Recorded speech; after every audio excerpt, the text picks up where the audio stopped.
My name is Naya. I work with HarperCollins, and we're extremely privileged to have published Dr. Ramachandra Guha's latest book, Speaking with Nature, which was published in October. Many of you have already purchased the book. Some of you will purchase it after the session. Thank you so much. You probably already know what the book is about. It is a deeply researched work by Dr. Guha, which has taken him many decades to collate, fact find, investigate, and put in this book about 10 prominent individuals and their views on the pitfalls of environmental danger and abuse, and also their contributions to social justice and sustainability. I'd also like to take this opportunity to thank Mr. Rammanohar Reddy for being here with us, the founder and editor-in-chief of the India Forum and an economist. Thank you, sir. And before I end my speech, thank you so much to Manthan and Mr. Vikram especially for their unrelenting support and for organizing the event. And thank you so much, Vikram, for being so patient with me and my incessant questioning. Thank you. I'd now hand the stage over to Dr. Guha and Mr. Reddy. At the end of the session, after the Q&A, we'll have a book signing, and I would request you to all please line up here to get the book signed. Thank you. To have you here, and you can see that lots of people waiting to hear what you said. First I'd like you to speak briefly about the book, and then we can have a conversation. And before you do, just one small thing, having read the book and read the chapter on Tagore about organizing things under a tree, I'm sure you'll notice there's this tamarind tree and these walls with artwork done by children. So some things are happening some places. It's always wonderful to speak at Manthan, in fact, at this venue. So we are really talking about two extraordinary institutions. And I should, as a historian, begin chronologically. The first, of course, being Vidyaranya School, where I have spoken on other occasions. I've had the extraordinary privilege of knowing Shanta Rameshwarrao, other people associated with her and the school, and coming as I do from a family of teachers myself. In fact, I'm the renegade. My father was a scientist and a teacher. He produced 40 PhD students. My mother was a school teacher all her life. She's 96, she stays with me, and on Teachers' Day she gets more calls than I get in the whole year. My sister is a teacher, a doctor who taught all her life in never did private practice but taught in a university, has nurtured many students. And I'm the renegade, I'm the writer who lives only for myself. But this is left me with a great appreciation and admiration for schools and teachers. So first, Vidyaranya School. Second, Manthan, that extraordinary civil society organization, because a democracy needs the civil society, a vigorous civil society, even more than it needs active political parties or inactive political parties. And I see, of course, I'm lovely to see Vikram here. Ajay Gandhi's spirit is benignly above us too. And thirdly, Ram won't mind. Ram is not an institution, but the India Forum and the EPWR. And there are two journals which Ram has edited and where I have been privileged to publish, including parts of the early parts of this book. So, in a sense, that this event brings together three wonderful institutions that I have great appreciation and admiration for. So, thank you. That broke out in the Uttarakhand Himalaya in March, April 1973, and it combined a concern for environmental conservation with an equally abiding concern for community rights and social justice. It was an environmentalism of the poor. At CHIPCO, it was a defining landmark in the Indian environmental movement. You know, it shaped many of us. I am a child of CHIPCO intellectually. It gave birth to quite a few extraordinary organizations, other movements that followed in its footsteps. And it also catalyzed a very wide-ranging debate, an environmental debate, on what kind of path a heavily populated, poor country like India should forge towards sustainable development. Could it mindlessly emulate the Western model of energy-intensive, capital-intensive, resource-intensive development. Did it have to be more participative, more ecologically oriented, more respectful of not just diversity, but of the rights of vulnerable populations? Now, Chipko, the environmental movement that Chipko gave birth to in the 70s and 80s was then followed by an anti-environmental backlash, particularly in the 2000s and beyond, when India embraced a process of economic liberalization. Elements of it were really necessary. I think the stranglehold of the state over the economy had to be loosened. The license permit quota raj had to go. Liberalization did unleash a wave of entrepreneurship and innovation, particularly manifest in your city and mine, Hyderabad and Bangalore, in which many young people participated, not just large capitalists. It hadn't yet become the kind of, what was happened in the 2000s and 2010s hadn't yet become the oligarchy and highly concentrated capitalism that we know now. So liberalization, part of liberalization was necessary. But the part that was not necessary was the dismantling of all environmental safeguards. Because the market cannot solve our environmental problem. You need safeguards. And the radical advocates of economic liberalization, the ideologues of economic liberalization, came to see environmentalists as enemies, as bad guys, as holding India back. You know, they hadn't yet heard of George Soros, so we were merely agents of the CIA or the KGB. Now, so that was the kind of trajectory that from Chipko onwards. And in the first part of the 21st century, because activists who had started the movement in the 70s had grown old and weary, because of this anti-environmental backlash, this idea that environmentalists were stopping India from becoming the richest country in the world, it was a kind of bad period for the environmental movement, till the climate change debate gave a fresh lease of life, and young people particularly,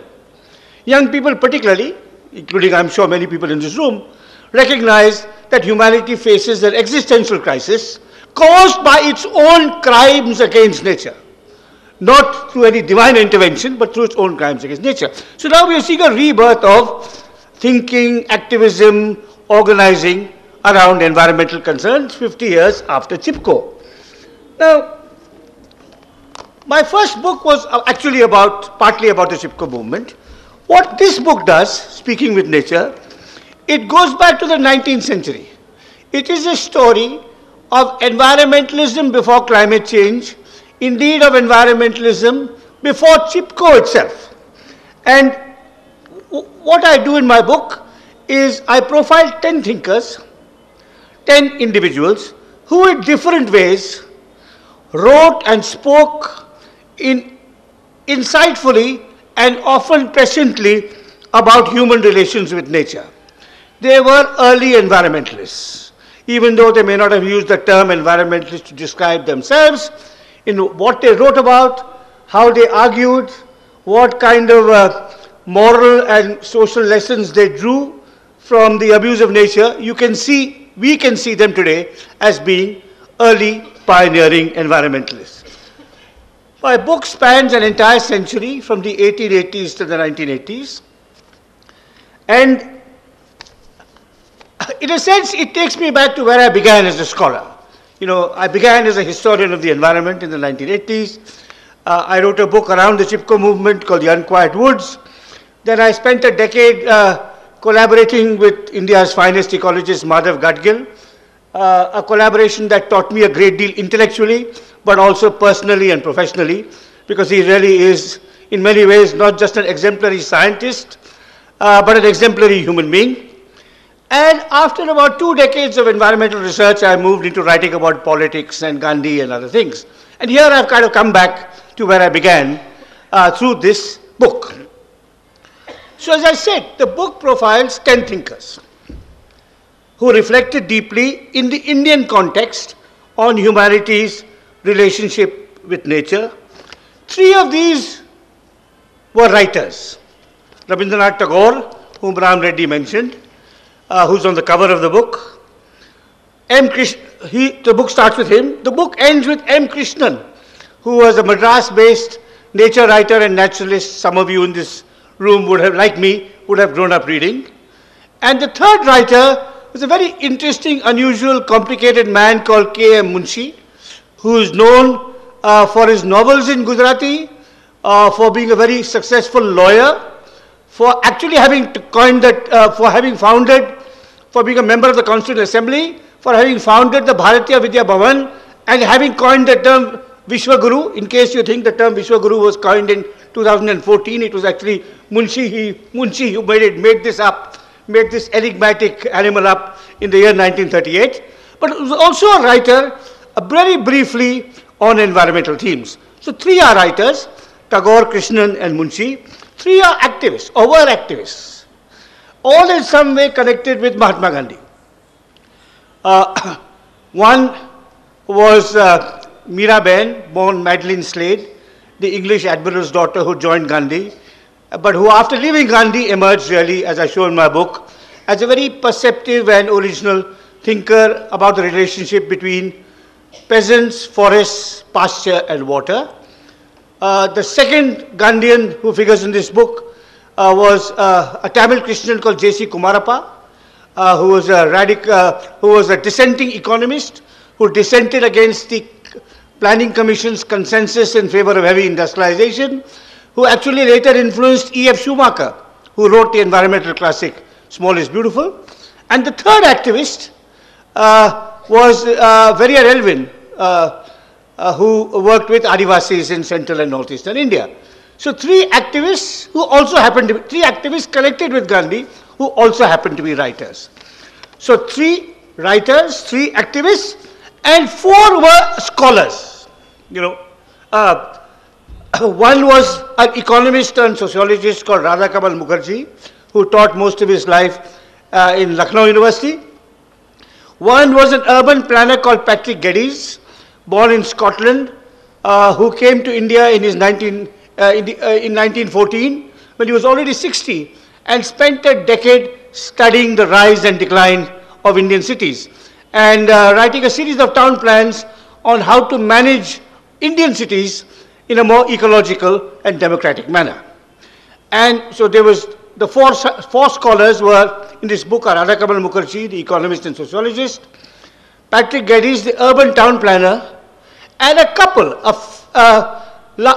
largely unknown in India today, of agricultural scientists called Gabriel and Albert Howard, who worked as part of the colonial agricultural research system, and they left it to work in Indore with native princes, and pioneered organic farming, working closely with peasants. So this is what the book is about. It profiles these 10 people, and they worked in different domains: the wild, the forest, the farm, the city, the village, the city, in different ecological domains, and also in different parts of India. Miraben was in the Himalayas. The Howards were in the Deccan. Geddes wrote plans about Madurai and Thane and Lahore and Calcutta. Krishnan roamed wherever there were birds, animals, bees, elephants, trees, forests, shrublands, wetlands, and so on. So you get a sense of the ecological diversity of India, the geographical diversity of India. And my book is really about what they said. It's got brief biographical introductions to their lives, but it's a work of intellectual history. It explores, excavates, rehabilitates 10 pioneering thinkers who, in my view, in different ways, speak directly to the predicament we find ourselves in today. Now I'm going to end my brief remarks before Ram and I have our conversation with some remarks from Tagore, which he offered in a lecture he gave in 1922, and it was a kind of parable of environmental destruction. He could see on earth, already he could see, as India industrialized and urbanized, he could see what it was doing to his native Calcutta, to his native Bengal, and he said, he was trying to imagine where we would go. And you know, his parable is actually quite uncanny, because now the US president's best buddy, first buddy, Elon Musk, wants to send all of us into outer space. And Tagore said, a new race of beings will be born on the moon. And this race of beings will begin to greedily devour its own surroundings. And then he goes on to anticipate what this new race will do. Through machinery of tremendous power, this race entirely carried out a career of plunder that entirely outstripped nature's power for recuperation. Their profit makers dug big holes in the storied capital of the planet. They created wants which were unnatural, and for these wants they forcibly extracted resources from nature. In their scramble and their greed, they took it as a sign of superiority to be ruthless in their satisfaction of their desires. They exhausted the water, cut down the trees, reduced the surface of the planet to a desert, riddled with enormous pits, and made its interior a rifled pocket emptied of its valuables. So this is Tagore in 1922, pretty much describing where India is today in 2024. Thank you. Thank you, Ram, for that brief introduction and overview, which in a sense captures the spirit of the book. Let me begin, if you would allow me to, by complimenting you on this volume, which, much like your other volumes, is going back and looking at the footnotes, references. One can only admire the breadth of your reading and your archival work. I don't know how you do it. I mean, you produce a book every 2 years, you write your columns, you travel, and you appear on Karan Thapa's show. But anyway, this is something that we could aspire to. Now, you've given this overview of the book. Let me, in some sense, begin at the end. You know, you have these 10 speakers who range from an academic, Radha Kamal Mukherjee, to a pure naturalist, Krishnan. And they have different perspectives on nature, but the one thing that unites them is that human beings must live with nature. I mean, you repeatedly talk about not mastery over nature, but live with nature.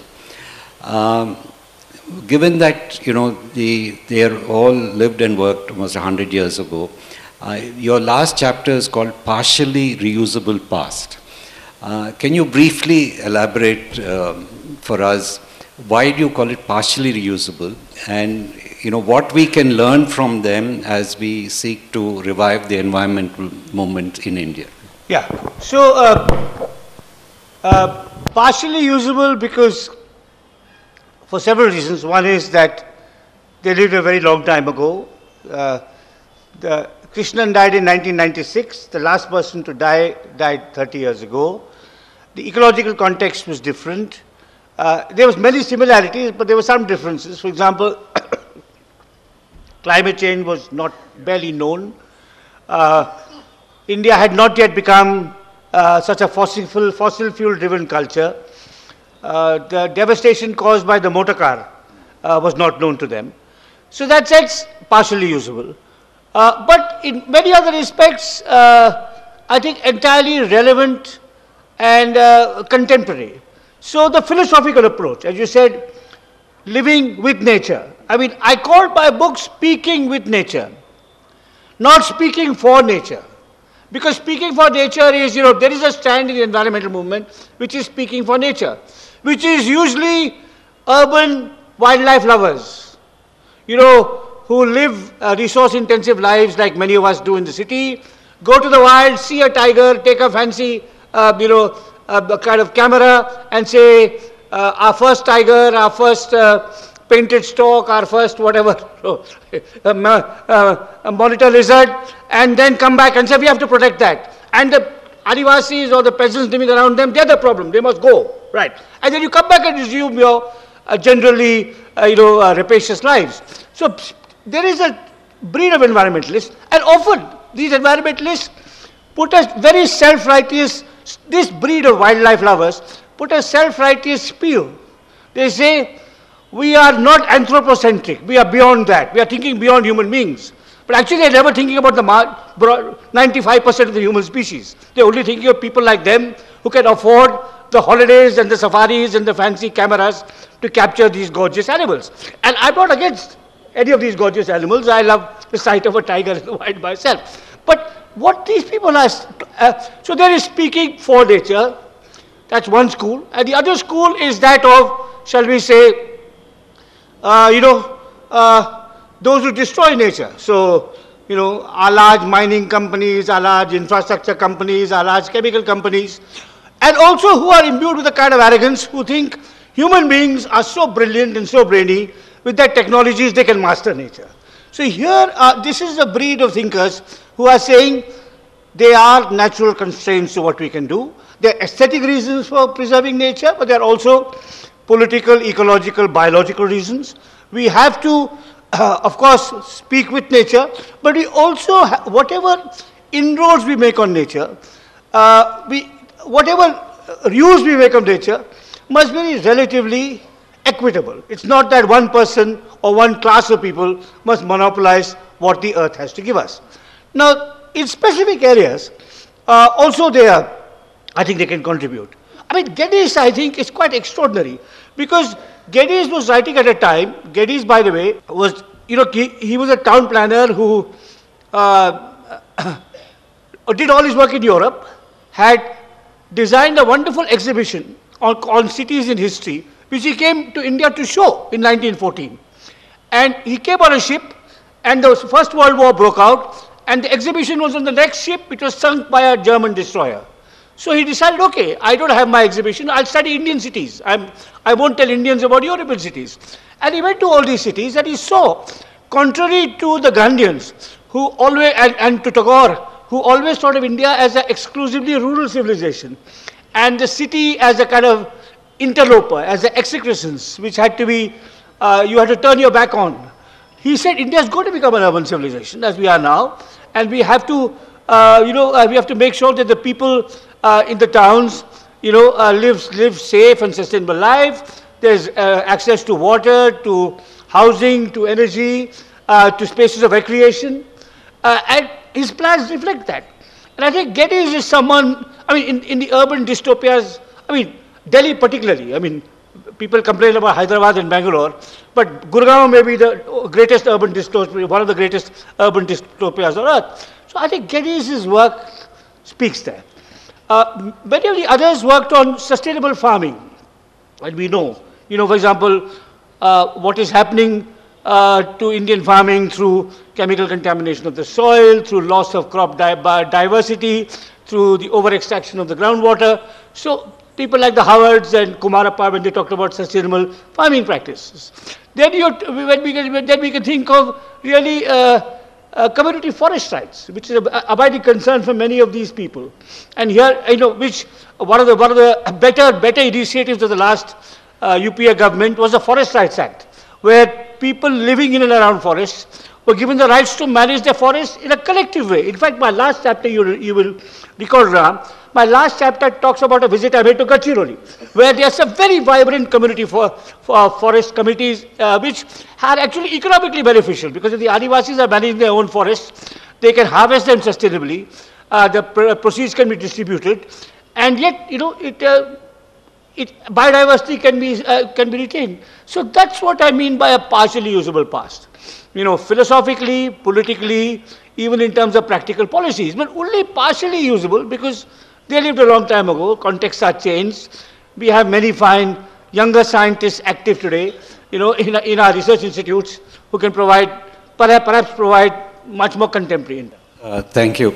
I just would like to add that Ram's book also has a lot of discussion about Western environmentalism, the history of Western environmentalism, how it differs, the problems with it when you see India, and also the lessons that these thinkers have for Western environmentalism today. So that's also in the book, which he hasn't touched on, but I just thought I'd like to mention. Now, to turn to something different, Indira Gandhi's famous remark, 1972, poverty is the worst polluter. And you discuss critically what you call full stomach environmentalism, I think that's the term you use. That it's only after a certain level of development that you can... Post-material aesthetic. But that term full stomach, that's a nice one. That it's only after you reach a certain level of development can you think about environment. So Indira Gandhi's remark was in some sense similar to that. Now, you know, it's also 50 years since she made that statement in the Stockholm conference. Is it time now to bury that? I mean, although that approach still undergirds much of official thinking, that No, it still does. I think that approach. So when Indira Gandhi said, when the first UN conference on the environment was held in 1972 in Stockholm, Indira Gandhi said poverty is the biggest polluter. So what she was saying is, part of what she was saying was accurate. She was calling attention to Western hypocrisy. You developed, you grew, and now you want us to protect the environment and stay poor. Right. Now, that remark is still made. For example, you will see, with regard to climate change, I mean, there's just been a COP meeting which of course has gone nowhere. Now, climate change is real, it's visible. You can see it, particularly live on the coast, but not just along the coast. Now, the Indian government says, in fact, the Indian Chief Economic Advisor recently said, and I think the Indian Foreign Ministers also said, the rich countries caused it, they must contribute. They must give us more capital and more technology. Now, this is true. This is not untrue. It is true that Western countries, particularly the Americans, are terribly hypocritical. On the other hand, what our government will not tell you is that the really serious day-to-day environmental problems, in India today are unconnected with climate change. Climate change is unanticipated weather occurrences, a cyclone, a flood, a forest fire. But air pollution in Delhi, or not in Delhi, all across northern India, I think this is very important to recognize, that the Delhi newspapers only talk about Delhi, but all North Indian cities, West Indian cities are equally badly affected.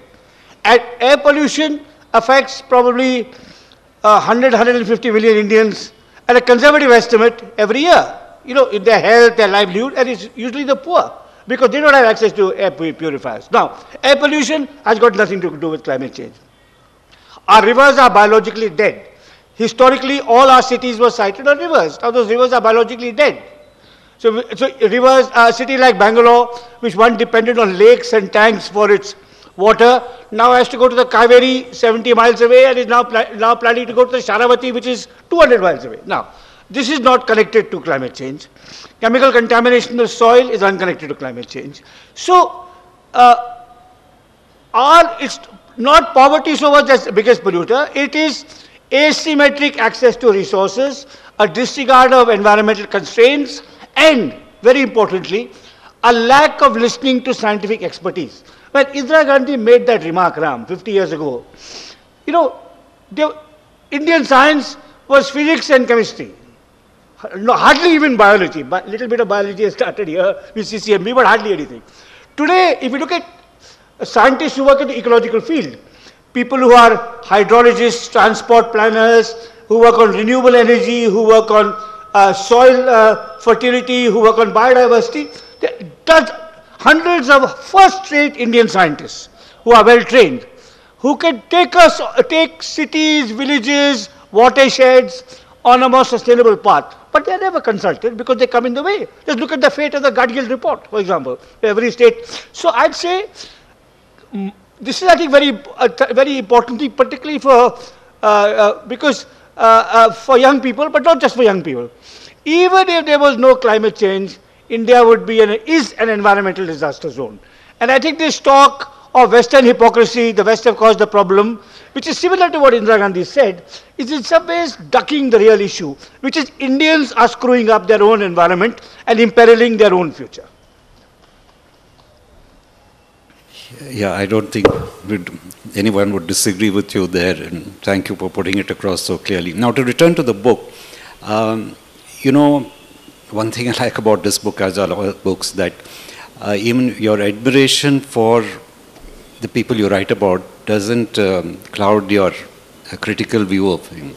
One of the things, you have mentioned here is some of the thinkers, like Howard or even Krishnan, Howards were oblivious to differences within Indian society. Yeah. Krishnan saw only flora and fauna. Yeah. Would you say some of that continues in the environmental movement today, and sections of India's environmental movement that not just the urban naturalists, but others also, that they don't see the differences within society which need to be addressed? Or is this a reflection of our inequality and our blindness to inequality? No, I think very, very much so. I think, as I said, air pollution in Delhi, it affects the poor most, the working poor most, because they don't have air purifiers. They have to commute in the open air.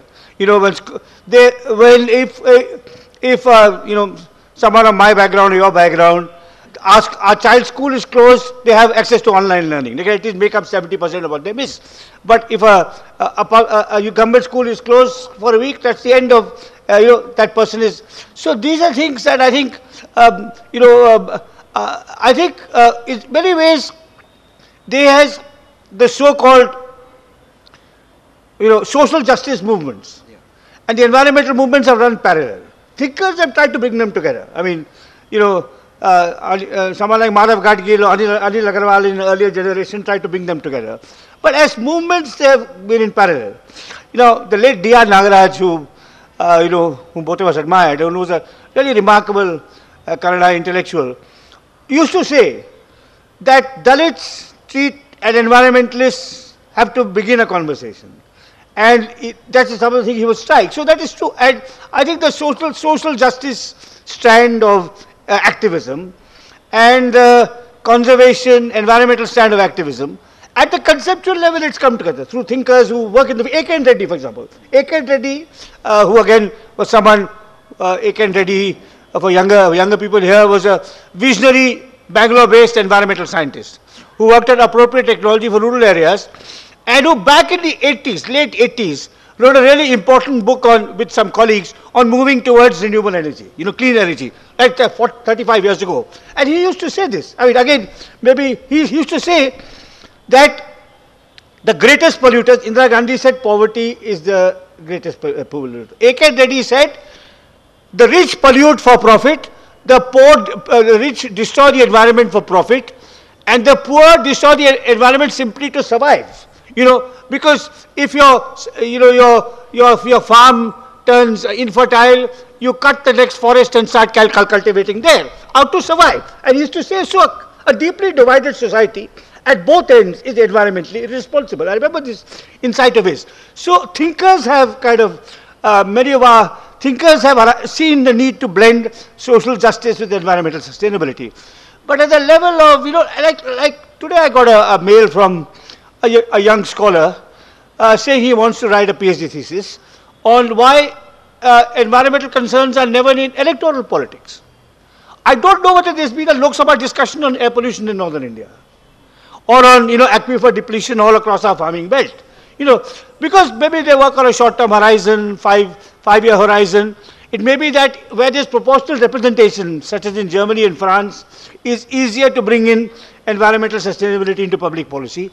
But these are questions, I think, that are very much there. That, yeah, absolutely. I mean, certainly in this, for most of the thinkers in this book, Krishnan is an exception, and Munshi perhaps an exception. For most of the thinkers in this book, I think they somewhere saw the connection between social justice and sustainability. To move away a bit from India, could you speak briefly about, one of the themes of the book is that these thinkers had lessons to offer not just for India in the 21st century, but also for Western developed societies. Could you very briefly tell us what do you think the kind of lessons that they could offer? The main lesson, the first of all I'd say, Ram, is that in the conclusion comes right at the end and is shorter than the other chapters. Because this is a book of historical reconstruction. It's not a book of policy prescription, and I think that's I think historians are not very good at, they're not good at prophecy or at prediction. They're worse at prophecy worse at prophecy and prediction than at policy prescription. But so I wanted to be just tentative And essentially is, for example, decentralization of political power as a means for environmental sustainability. You know, I think that is, I think, a lesson that comes from many of these thinkers. You know, some of them were far-sighted intellectually in terms of interdisciplinary work. I mean, Rana Kamal Mukherjee in the 1930s was writing articles with the title "An Ecological Approach to Sociology." Now, you know, except for, I mean, anyone who is over 40 in this room, now Indian education may be slightly better, but anyone who's over 40 grew up in a world in which there was arts and there were sciences and never the twain could meet. And in the sciences there was physics, chemistry and mathematics and they didn't talk to each other. And in the arts there was history, sociology, whatever, they didn't talk to each other. But ecology is all of human science and all of natural science. It is actually integration of all the disciplines. And Rana Kamal Mukherjee was talking about this in the 1930s. And you know, so, and it took, so in that sense he was an intellectual pioneer. Or the Howards, when they are saying, it's true that the Howards were not allowed to cast distinction within the village. Maybe because they didn't speak the local language.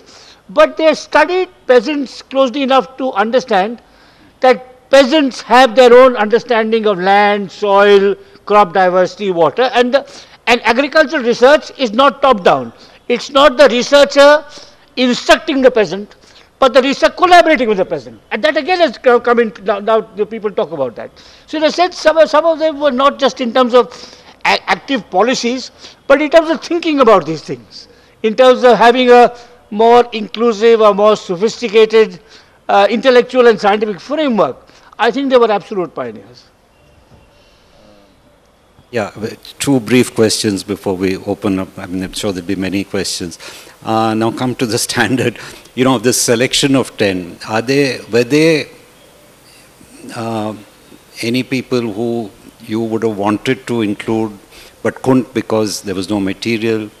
And can I supplement by asking if you didn't consider having a chapter on the Chipko movement for this reason that it was just a decade after Silent Spring, so in a sense that it belongs to history. So that's a very good question, Ram. And I'll answer it in two ways. First, yes, there were a couple of people I considered including. One was a person who called William Wilcox, who worked in the colonial, he was an irrigation engineer, who was a critic of large irrigation projects and large dams because of, you know, how they disrupted water flows and radically disrupted the ecology, apart from the dispossession they caused. But whatever I have found of him was not enough to merit a whole chapter. So, and maybe that's one person I considered. The other person I considered was Salib Ali. Eventually I chose Krishnan over Salim Ali because Salim Ali was an extraordinary, extraordinary scientist. And one of the things I'm carrying back from here is this Ashish Pite's new book on bird watching, which I'm going to read on the flight back. And if I'm a child of Chipko, I think Ashish Pite and his colleagues are grandchildren of Salim Ali, if I may say that. So Salim Ali was an extraordinary person. I have great empathy for Salim Ali, you know, because even for personal reasons. I'm a historian. I don't have a history degree. My degrees are economics and sociology. And I could have never got a job when I was starting out in an Indian university, right, because I didn't have the degrees. Salim Ali had only a BSc, and yet he was one of the world's great ornithologists. Salim Ali's first book, the Book of Indian Birds, was written in my hometown, Dehradun, you know. So I have like very, and of course, was a great range of his work. But finally, I decided that Krishnan was a much better all-round naturalist. You know, if I wanted to talk Thank you. The wild in its entirety, not just birds, but animals, and not just large spectacular animals like tigers and elephants, but mongooses and snakes and deer, black buck, and also not just spectacular habitats like the Himalaya, but subforests, wetlands, and so on. Clearly, Krishnan was more appropriate. Having said that, and this will answer the second question, should I have included a chapter on Chipko? No, I didn't want to, but what I now think is this book is a history of thinkers and ideas. after Chipko, environmentalism in India was not just about thinkers and ideas, but activism. Protests, dharnas, social movements, organizations, attempts to change laws. Now, from Chipko to today is an enormously productive terrain. There's a great history of Indian environmentalism to be written by somebody else, someone younger than me, from Chipko till today, the last 50 years, which will include different movements like Chipko, Narmada, Kerala Fisher Folk struggle, the anti-mining movements. It will include organizations like Center for Science and Environment, Kalpravix, A-Tree, Center for Ecological Sciences, etc. It will include individuals, some of whom I mentioned, Ekan Reddy, Madhav Gadgil, Medha Patkar, etc., etc., etc. So I think that would be a kind of, I hope, some young scholar reads this book and says, why did Guha end in the 1980s? I'm going to take the story till now, and it will be obviously a much more diverse story, peopled not just by individuals and their ideas, but by scientists, by organizations, by movements, by struggles, and so on and so forth. And that could also include biographies. I mean, two people I've been thinking of who need biographies. One is Salim Ali. Salim Ali wrote his own autobiography. And I have written two biographies, one of Verrier Elvin and one of Gandhi. And both of them wrote their own autobiographies. And in the course of writing my books on Elvin and Gandhi, and both of them wrote beautiful autobiographies. In the course of writing my biographies of Elvin and Gandhi, I came to the conclusion that every autobiography is a preemptive strike against a future biographer. You're saying, this is my version, now try and challenge it. And if you write as beautifully as Salim Ali or Elvin or Gandhi, it's damn tough to challenge it, but you must, right? So Salim Ali put his story out there. But that should not deter a young scholar from digging in his papers, looking at his scientific work, looking at some of the controversial aspects of his work, for Bharatpur, where the pastoralists were kept out, and what happened there, talking to his students. So I think, like any work, this is my answer to your question, Ramudi, every work of history carries on a conversation historians before him or her have begun. It takes a little further. And now the conversation will be carried on further. And clearly some of the things that environmental historians could do, who are stimulated and provoked by my book, and possibly even find aspects of it incomplete, is to write their own books, which will, a history of Indian environmentalism, a history of organizations, some of the interesting organizations, biographies of people like Salim Ali, maybe even Krishnan, who was an absolutely fascinating person. No, a part of the reason why I asked about Chipko is that in your introduction you comment on the relatively few women, and the women of Chipko were very important in that. Yeah. So anyway, last question again related to not so much asking you to rank the people you have covered, but who did you find most fascinating? I mean, I have my favorites. I can tell you later. I think it's very. And also, who was most challenging to write? Yeah, that's right. So. I think what is interesting about this book is, first tell me your favorites. My favorites were in the sense that those who I didn't know about at all. I'm very embarrassed to say that I'm an academic, was an economist. I hadn't heard of Radha Kumal Mukherjee. Second, the Howards. I have not heard of them. Okay. So what was interesting was that. So again, on the favorites, every reader will, this is inevitable, right? A teacher of mine wrote to me today from Delhi. Saying he lives from Delhi, he moved to Gurgaon, urban dystopia, and he read my book and he liked it, but Geddes was the person whom he felt resonated most with him or her, right? You'd find younger ecologists, for them it may be Krishnan, because they were too young to have read Krishnan, unlike you and me, right? So that I'm happy with that. I'm happy when different people choose different favorites. So I don't have different, all 10 I found very exciting, but the most difficult to write about was the Howards. Now, I'll tell you something, I'll tell you a story about this book. Now, because Howards wrote about agriculture, and I've never studied agriculture. Firstly, I come from a totally urban background, I've only lived in cities. I've made a few visits to the countryside on human rights investigations, but they've been very brief. I have no knowledge of agriculture. My family background is totally anti-agricultural, you could say. So that was the most difficult. And this book, I just say, I mean, I just add with something slightly amusing. Now, what I did in this book was I showed it to 4 outstanding environmental historians to read. None of whom were Indians. I wanted 4 non-Indians to read this book, the whole book. And they gave me fabulous inputs. But for 2 particular chapters, I wanted an Indian specialist.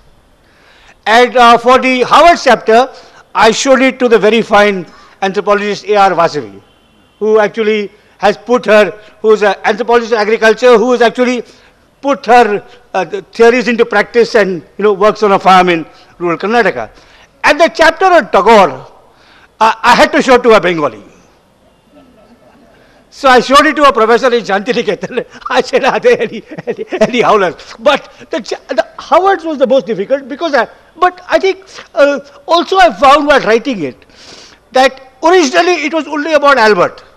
And then I found that his wife Gabriel was actually intellectually sharper, and she had a much more ecological perspective. But because she died young, and then Howard wrote all the books afterwards, she didn't get that kind of, So yeah, the Howard, that was I think the chapter I felt was most difficult for me. Yeah. Yeah, I can guess that that would have been the most difficult chapter because you're writing about 2 people and 1 person who died early. Yeah. Dinesh, I just want to ask you a question. Right from even India after getting independence from that time to till now, why there's so much of social injustice still prevailing even till now? A common below poverty line, people can't even go and file an FIR, or even if they go to any MRO office, they cannot get things done. I think we'll have to restrict it to this book. I mean, those are important questions, but to the topic of this book, please. We can talk about it. Hello, sir. This is a fanboy moment. I've missed meeting you during my bachelor's in Delhi. So, your book, India After Gandhi, has been deeply influential and useful actually, because we keep using those arguments whenever we argue with people. So, can't forget stories about the Panch Pandavas or the or what Annadurai has said about peacocks and dogs. So, sir, wanted to ask because and wanted to read the chapter on Rabindranath Tagore. And Indira Gandhi, as we know, has studied in Shantiniketan. So how much of influence of Tagore and environmentalism did she have? And also, who do you think is a genuine pro-environment prime minister who walked their talk? And I mean, I'm not talking about their personal life because then we know who comes, who doesn't come first. Someone who. I just say, thank you for the question. I'll say about Tagore. It is Tagore's, that Tagore wrote about trees and their beauty and river landscapes and how gorgeous they were is well known. But what I tried to argue was that Tagore's environmentalism had 4 different dimensions. The aesthetic dimension, appreciating the beauty in nature. The educational dimension, integrating it in Shantiniketan and in the school education. The political dimension, I have argued he was one of the first thinkers to show that Western imperialism was a system not just of political domination, economic exploitation, but environmental devastation and prophetic environmentalism, which is what I read out in the last. So he was a multi-million-minded environmentalist. Now, Indira Gandhi was there briefly. She may have been somewhat influenced by Tagore. Nehru very much was. Nehru's open-minded attitude, non-xenophobic attitude towards the world really comes from Tagore. I won't say about prime ministers, but the only worthwhile environmental minister we've had was Jairam Ramesh. He was the only environmental minister who was not, neither corrupt nor incompetent. But that's why maybe he was changed. And he commissioned the Gadgil report. So I would say, though I don't know about state governments and how, but Jairam Ramesh was one Indian politician who even now, this dreadful project that this government is planning, the Greater Nicobar project, this crazy port project which will go nowhere, which is not going to rival Singapore. They'll tell you it will take Singapore's business, it never will. It will put money in the pockets of some contractors, which will reach the politicians. Jairam is the one person who has spoken out against it. So I think in the political class, he is the one person who I think has fought the right battles here. Maybe unsuccessfully, but in countries. Like for example, one popular argument by the developing countries block is that, say, like from the Indian delegation, they say that India is the most energy poor country as per carbon emissions per capita, we are the absolute lowest. So that kind of argument is made in favor of, like, say, improved like large scale energy projects and such like. Yeah. So how do we reconcile that, like, given even our current status is we are the most energy poor? So I'll tell you. The works of A.K. and Reddy. I mentioned, have you read the works of A.K. and Reddy? No, please read. There's a website devoted to his work, A.K. and Reddy. It may be akandreddy.org or .in.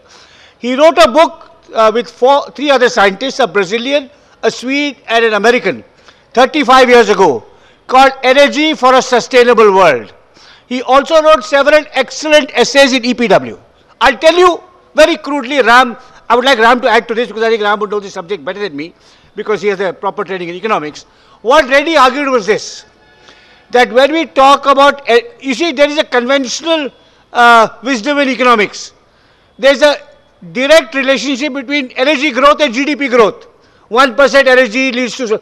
He said this is nonsense. That was true once, but you, by adopting what he called a demand side approach to energy, with less energy you can get more growth. So instead of looking for new projects, if you learn to, adapt in the way you use bulbs and transformers and reduce transmission losses, please read the works of A.K. and Reddy. I mean, Ram, you should say something about it maybe. You published some of it also. Yeah. No. Just very briefly, basically what he was trying to argue is that you must look, when you're looking at energy generation, you must look at people's needs, okay? Not in terms of supply as we do now, but in terms of people's needs. And when you talk about people's needs, you don't talk about energy intensive industry like aluminium or steel or whatever, but looking at people's basic needs about, heating, lighting, cooking, etc. Once you build up from there, then this issue about, we're energy poor or whatever, though that will become, less material. In the process, you may yet need to build certain energy generating plants, but then you would start from the bottom, start from what is most efficient, and only at the end look at perhaps large coal mines, etc. I mean, that was the basic argument, and as Ram said that, there's a whole website of, material. Do read his articles, A.K. and Reddy. You'll find them very illuminating and relevant. Yeah. Hello, sir. Nature is abundant, limitless, and we keep exploiting. The collective responsibility is one. The other one, how do you place environment with religious groups? Basically, in order to reverse the climate change, I think spiritualism and religious groups have a major role to play to bring back where we started all.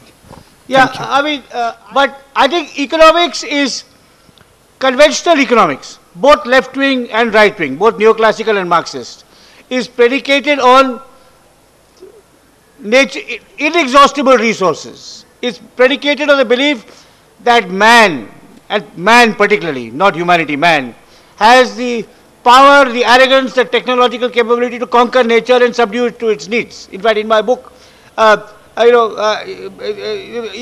there's some evidence of that.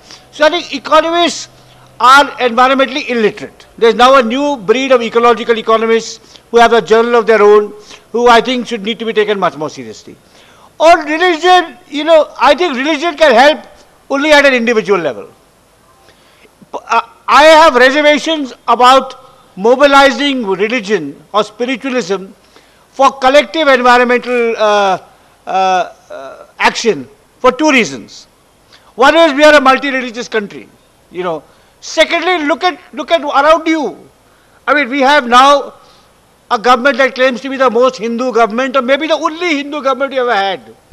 Has it done anything to the Ganga in Banaras? Have you seen how they are ravaging the Himalaya, the Devbhumi? So it's never been a constraint to human greed. I mean, in fact, individually, yes. But there have been some, in the case of the Himalaya, there was an extraordinary Swami who fasted for 3 months against large dams. He was allowed to die by this government, right? But I don't think at the level of the individual, you may be motivated by your personal faith. When I was a student, Ram and I share an alma mater. In that alma mater, when Ram and I were studying, he was there 1 or 2 years before me, it was a barren campus. Every year, every day, there was a gardener in the campus who used to plant trees on his own, out of his spiritual kinship. It was not Hindu kinship, tribal kinship, Islamic, it was his love. And today you go to that campus, 40 years later, you will see it. So at the individual level, yes. But mobilizing it for collective action, I think, is deeply problematic in a particular multi-faith country like ours. I think we should, there are better scientific, secular reasons for being environmentally responsible. My question is more from like a policy perspective, because I've always had an interest in policy. So my main question was, what areas do you feel like world governments and our own need to focus on in becoming more environmentally friendly in their policies? And I think one more thing I was wondering about is, I feel like how effective do you think public policy can be in working towards conservation? And I think a lot of times it's seen as, like you were saying, environmentalists are seen as the enemy, as in it's seen as like it's either sustainability versus profitability. And how do you like incentivize that in a policy? So, I mean, the last question. Now, I can't answer about world government, but I would say this. I said a little earlier that today, unlike when 30, 40 years ago when CHIPCO was starting, today we have a large reservoir of scientific expertise that can guide us on a sustainable path. Now, I would say break it down. Take Hyderabad and break it down into different resource sectors. There is water, there is energy, there is housing, there is transport, there is parks for recreation, at least 5. Water, energy, housing, transport, parks for recreation, right? Just nature per se. Now, you will find, if not in Hyderabad, in Telangana, really highly qualified people who will tell you what is the best way to transport people from one part of the city to the other with the least ecological footprint. How to afford safe and sustainable housing. How to, meet water needs in an equitable way. What kind of, if you design a new park, what kind of trees and shrubs and plants should it have that are indigenous to this part of the Deccan? Now, but that you will find in this reservoir of scientific expertise. But who can help in policy? The question is how to get the government of Telangana to implement it, to listen to them. In Bangalore, it's very clear. In Bangalore, we have the Institute of Science, our top science institute. But they do their research, they write their papers. Some of them may want to intervene in policy, but in the Vidhan Saudha, no one is there listening to them. But if you decentralize, maybe if you have every ward is responsible, every sub-district is responsible, it may be, but I think, it's an area with great policy research in the environmental field, is I think really vitally important. The question is our political system is not encouraging of it. Young people like you may be able to make that change. Make it right here. Yeah. So environmentalism is still seen as an elite concern, like people who breathe rarefied air. Do you think is it failure on the part of people who contribute to the public discourse in this country that common folk do not find resonance with this idea of environmentalism, because probably it's something that is going to affect you in the distant past rather than something it affects you right now. And in a developing country like India, it is always seen as at odds with development. Maybe in a country like India, we are still talking about sadak, nala, power, maybe mandir, masjid, but not environmentalism. So is it failure on part of people who contribute to our public discourse that they don't make it to the electoral issues? No, I think electoral level is what has happened with the media. Now again, in the 70s and 80s, there were some outstanding environmental journalists in India who would write about these issues and link it to the lives of the poor. Now, unless, let's take Delhi. Okay, let's take Delhi today. Right, now, in the few weeks around Diwali, it will be on the headlines. The rest of the year, it will disappear. The Hindustan Times and the Times of India will never talk about it.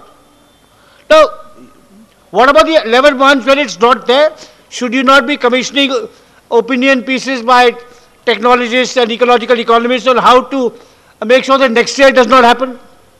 And I think there's a great bias in the media which is anti-environment and pro-business. One thing I'd like to say, one of the most remarkable environmental struggles today, which is completely underreported in the media, is by Adivasis in Chhattisgarh in the Hasdeo forest against the Adani mine, which is destroying their livelihoods and, of course, the forest landscape itself. And elsewhere too, I mean, if a river is being polluted, the fisherfolk are affected. You know, it's the rich people who will only have their view affected, but the fisherfolk will have their livelihood affected. So it's a falsity to think environmentalism is a rich person's concern. But you're right that particular media has not been able to show it for what it is. You know, that I think there's a failure of the, as in many other respects. I mean, the media, all the media is interested in is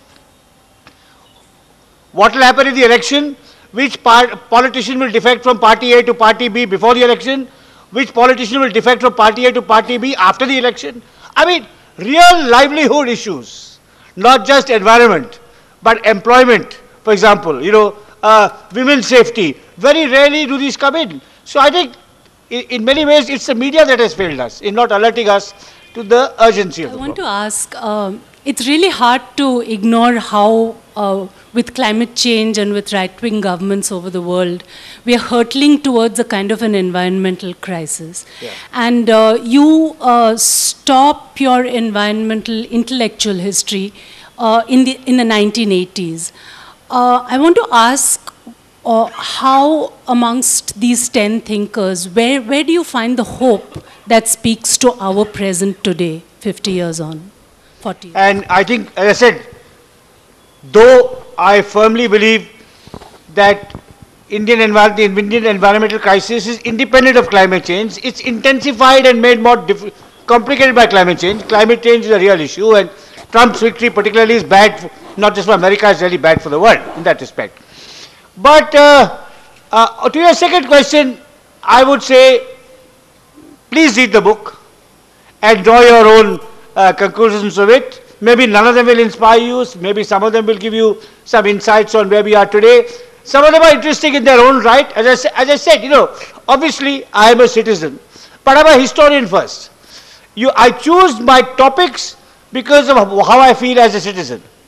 But when I research them, I want to pay proper respect for what they were doing in their time. I don't want to bring my prejudices, my views, my opinions, my anxieties of today into what they said. So this is really a work of, it's a celebration of 10 extraordinary forgotten pioneers. And what different readers, as I asked Ram, you know, Ram will find one or two more interesting, more challenging, more relevant. You might find others. But beyond that, I can't really, it's not appropriate for a writer of a work of history to guide their readers to act in a particular way. At least in my view, that's not what I should be doing. I can open their minds to aspects of the past that they did partly not answered the question. This is about environmental historiography. How do researchers keep their privilege or their own opinions in check when doing research, complicated research on individuals who have contributed like this? Obviously, you can't completely separate it, but you must try. I mean, there's a maxim which a great British historian F.W. Maitland once prescribed, which was that which is now in the past was once in the future. So if you're looking at, you know, the people who built the Indian Republic today, when Nehru, Patel and Ambedkar were sitting down to draft the Constitution in 1947, they did not know what would happen in 50, 55, 60. You have to put yourself in their place then and try and see the world from the perspective of what they knew, what they understood, what they did not know and what they did not understand. And that's the way you approach, you know, reconstructing the past. It will always be imperfect. You can't keep out your own biases. After all, I'm an individual. But you must give the past the respect it deserves. You must not impose your present prejudices on that, or your present prejudices and preferences on the We've people. seen certain parallels between Tagore and Gandhi when it comes to environmentalism. Were there also any differences? And secondly, what were the differences in the pedagogical aspects of both the thinkers? And do you personally have any pedagogical recommendations when it comes to environment and ecology? Second question that I would like to, it's more of an observation. Since I come from the media, I acknowledge the fact that there are certain rationalized irrationalities in media. But then that is something that is there in almost every field, because I also meet some of the top researchers sitting in government institutions, and they talk about falling fertility and demographic dividends and all of that. So you've already spoken about how we have stopped listening to researchers, but then researchers are also controlled or maybe manipulated by certain political and economic forces. So I would want to know your take on that. No, so all the researchers I know personally who are not manipulated by political economic researchers, who are scientists of integrity, knowledge, learning, commitment, you know, of all ages, from 70 to 25, of all social backgrounds. In the field of ecology, interestingly, as many, if not more, women than men. Some of the best ecologists in India. And some of them, you know, their personalities are such that they are devoted to their research, to their teaching and their mentoring.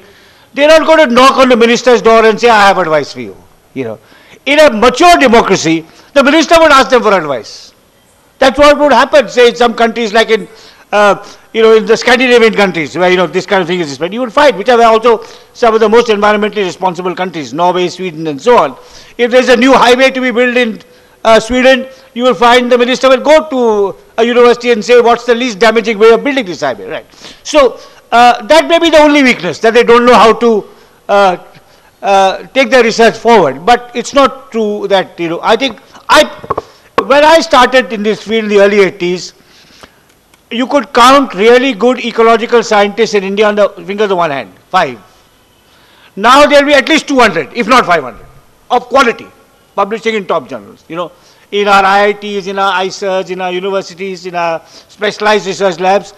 And it's really tragic that our political system can't find a way of using them. I mean, I think that it's our loss.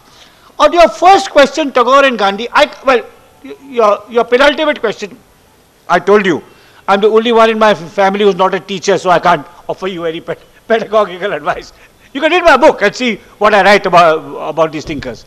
Tagore and Gandhi, you know, they are the kind of twin poles of this book. There's no chapter on Gandhi, but there are 3 people associated with Gandhi, and the first chapter is on Tagore, and that's why the cover has Tagore and Gandhi under a tree in Shantiniketan. Now, on this, on an ethic of responsibility towards nature, on Western imperialism as environmentally destructive, on India needing to forge its own path to development because it did not have access to colonies. They saw you know, alike, they thought alike. There are differences in other spheres. You know, there's a, for example, on language, on attitudes towards the world, on the charkha. You know, Tagore did not think that every Indian had to spin to show his patriotism, you know, and so on. I mean, they had a incredibly interesting relationship. And there's a very good book by the late historian Sabyasachi Bhattacharya called The Mahatma and the Poet.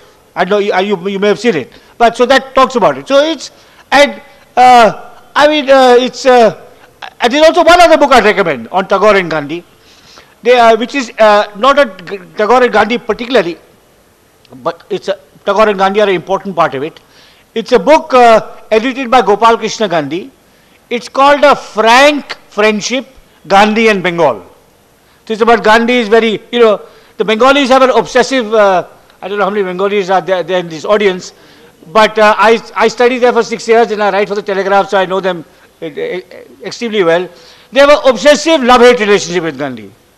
You know, they can't but admire him, but they can't but hate him because he removed Subhash Bose from the presidency of the Congress, because he shifted the locus of of the freedom struggle from the east to the west and so on. So this book, but Tagore and Gandhi had an extraordinary relationship. I mean, it was very one of debate, rivalry, but also cooperation. I mean, and this book, Gopal Krishna Gandhi's book, tells you things.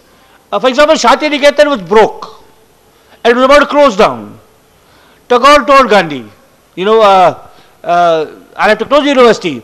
Gandhi found the money. He didn't tell Tagore from where. He found it from Ghanshyamdas Birla, and Shanti Niketan was saved. So, but all these whole environmental question, I think, their thoughts are very similar. I mean, Tagore obviously expressed, I mean, Gandhi, in terms of language, Gandhi's language was very direct, matter of the fact. Tagore's language was that of a poet, you know, much more vivid, much more effusive. But they were, both of them were precocious environmentalists, and neither of them has been recognized as precocious environmentalists because they did so much else. Gandhi is known for Hindu-Muslim harmony, for his, you know, attacks on untouchability, for leading the freedom struggle. Tagore is known for his poetry, for his novels, for his views on nationalism.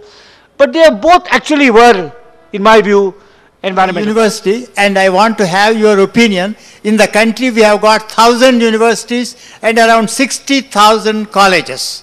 I would like to have your opinion, although you mentioned it's a book is not on policy, more for historical analysis. Would you like to suggest what is the role for these universities and colleges? They are large in numbers. To have a better environment and a better climate thing. What is their role? And we are talking these days, frequently we are talking about sustainable development goals. What in your opinion should these large number of institutions do for a better environment? Just say one thing, that I talked about decentralization of political governance. Decentralization of university administration is also very important. You know, the idea that the UGC in Delhi will lay down what everyone is doing. Yesterday there was a frightening news report about one nation, one subscription. Narendra Modi ji will decide what every college anywhere in India, what journal it can subscribe to and what it cannot. I mean, it is chilling. So let every state, every district, every college give it the autonomy, even in states.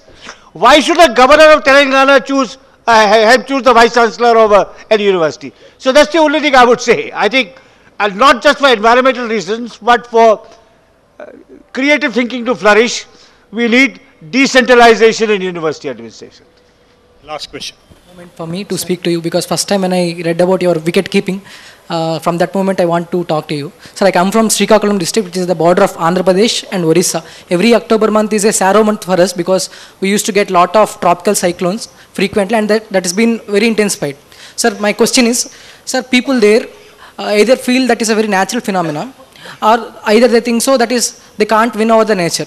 But what we need to tell is, it has been intensified because of many reasons like climate change, etc.